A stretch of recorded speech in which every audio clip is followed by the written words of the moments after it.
Elden Ring is by far one of the best games I've ever played.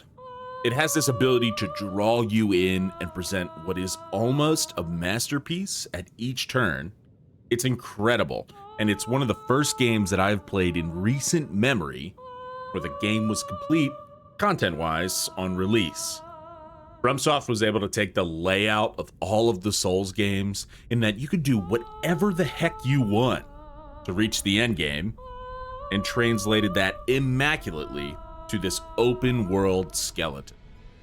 The first thing you're greeted by is this symphonic movement on the title screen that just instills the complexity of the game that you are about to play.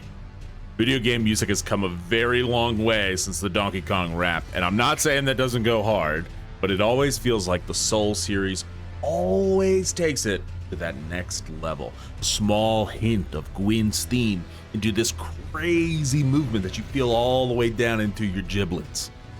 I'm still of the mind that Gwyn's theme was the perfect culmination of the entire game. It holds a lot of value in my mind, but this title music, this movement for Elden Ring is a close second.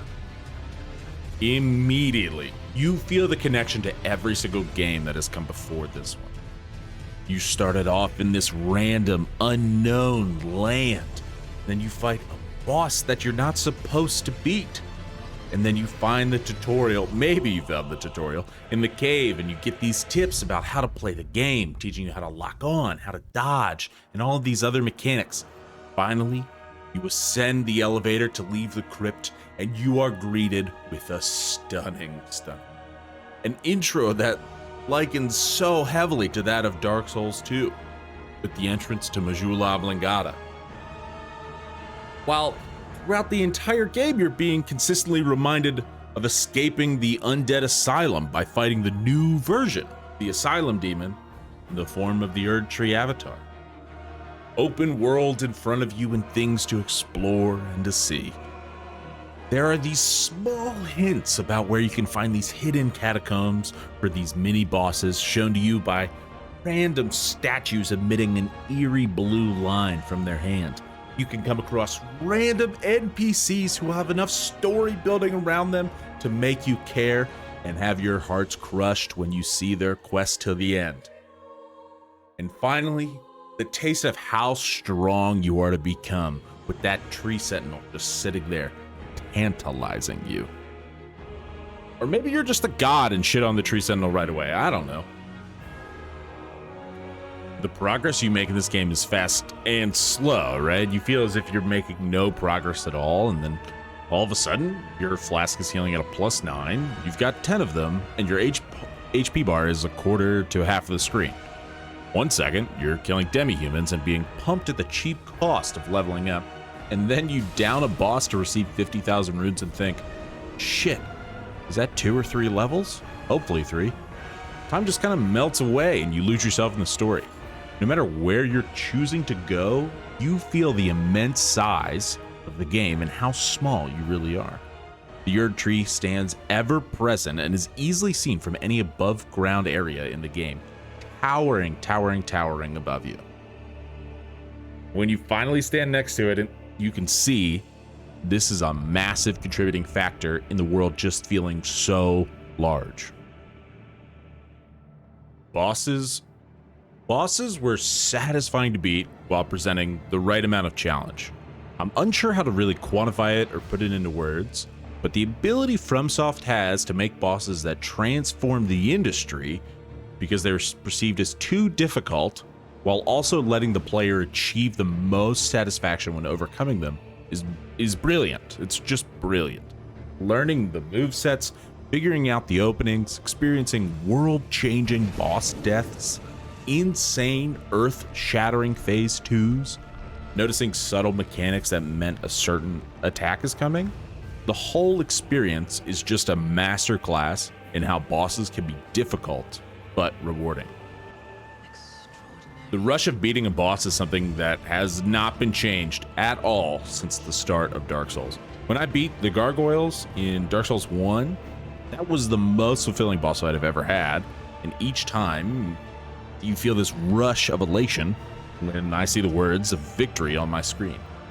Seeing someone play it and not experience it yourself does not give this justice.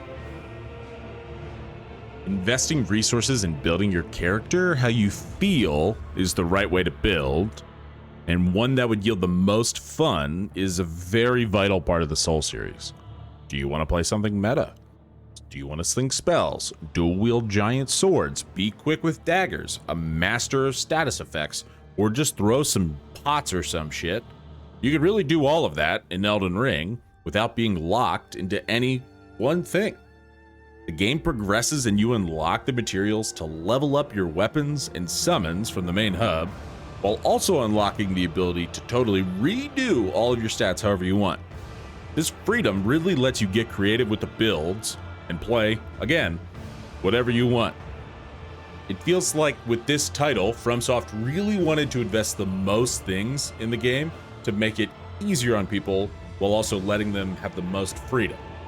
From a new player's perspective, it might be hard to see all these available resources to you in the form of consumables, or like how scaling weapons work or something like that. Elden Ring really does overload you on these resources to ensure the success for the players. They give you damage boost, cleansing items, increased resistances, putting status effects on others. The potential is endless. The consumables, in combination with the Ashes of War and summons, really kind of change the entire feel of Elden Ring, but not in a bad way. Soul series has always been filled with challenge runs, bow only, soul level 1 run only, wretch only, fist weapons only, consumables only. Look on YouTube, they're littered everywhere.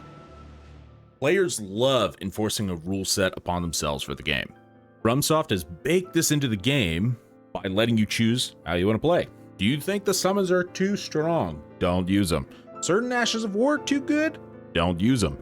Or if you're struggling, you can put them on to let them push you past the wall you're on. Personally, all this feels like a rebuttal to the Dark Souls needs an easy mode argument without actually giving one. The mode's there, you just gotta activate it when you want it.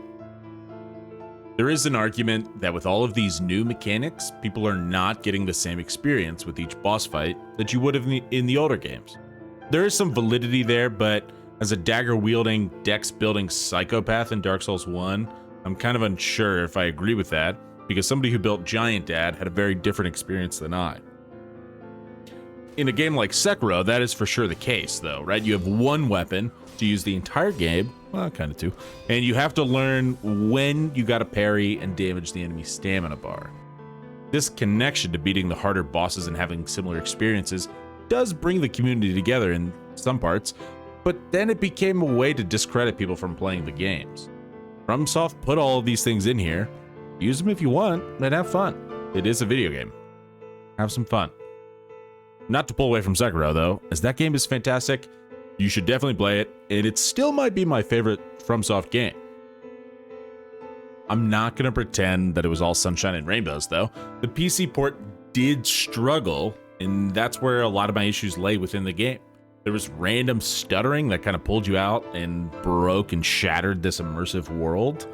There was consistent crashing upon startup, and the random freezing during gameplay, letting you to have to Alt F4 because it would be non-responsive. These are issues that got resolved to my knowledge and definitely can be fixed. It just kind of made me sad that it was not better upon the release of the game. If the recommendations are to play in windowed mode with low resolution while wearing your clothes inside out, updating your drivers, sacrificing a chicken, it just might not have been ready yet. I do not subscribe to the thought of a game being 10 out of 10. I don't believe anything is ever a 10 out of 10 in the gaming world. But with that being said, and also the multitude of issues I ran into with the PC port, this game is so frickin' incredible. This is not a game you should wait for it to be on sale, or I don't know, maybe I'll pass on it. This is a game everyone should try if you are okay learning the difficulty curve. In the age where so many game companies are just publishing reskins with minimal effort or cashing in on latest trends, it is so nice to see FromSoft sticking to their guns and doing what they do best. Difficult bosses, intriguing lore and story, tragic NPC stories. 9.3 out of 10.